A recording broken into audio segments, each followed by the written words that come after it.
basically just to go off of what Chrisia had said. So what we're seeing is that even though interest rates went up, prices aren't really going down. Personally, in my opinion, what we're seeing, and then I'll get to the graph here, is what was happening in this past really 12 months was that people were just overbidding, so it was driving prices up. So if my neighbor sold for X amount, I want 50 to 100,000 more, and people were getting it. Now the interest rates have came up a little bit. Now people that have wanted 100,000 more than their neighbor, well, now they're not necessarily getting that. So if you've heard on the news or looked on the internet, you see prices decrease, it's not because the market's coming down, it's because people were overpricing the property from the get-go, and they were getting it 12 months ago, 6 months ago.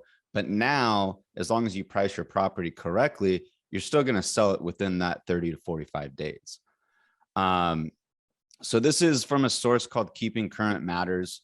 And basically what they've forecasted from today up until 2026, so about 4 years from now, is that this year, of course, the appreciation of the properties, they're expecting about overall 9.3%, where in years past, these past 2 years was upwards of 30%, which was insane.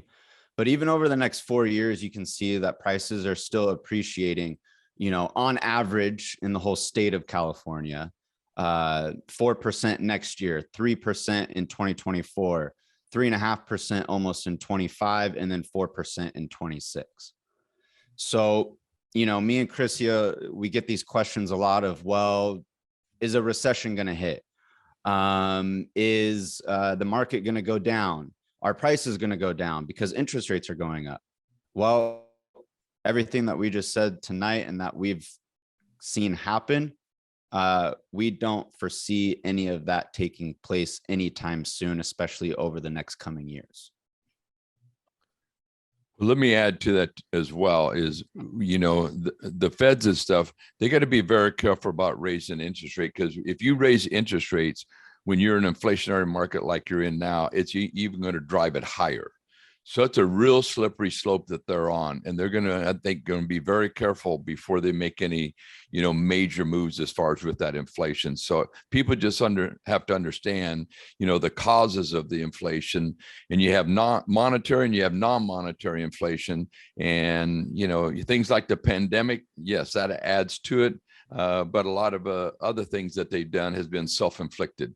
So, but we'll get into more of how that offsets with real estate as far as on the inflation in a little bit here. But these prices, Tyler, these are across the state of California. So if you take places like Sacramento, you know, compared to Orange County or Inland Empire, you're going to be looking at a higher percentage of appreciation than you are in Sacramento.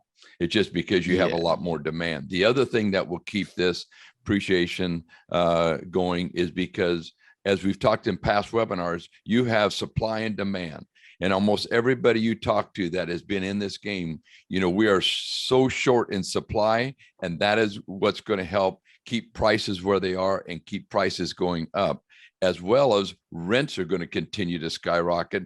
They kind of leveled off a little bit about a month ago, and now they're already starting that little bit of rise again as far as on the rent. So that's good, obviously, if you own rental property, because if you're buying, it's going to have a better rent ratio to price ratio because your rents are going to be higher.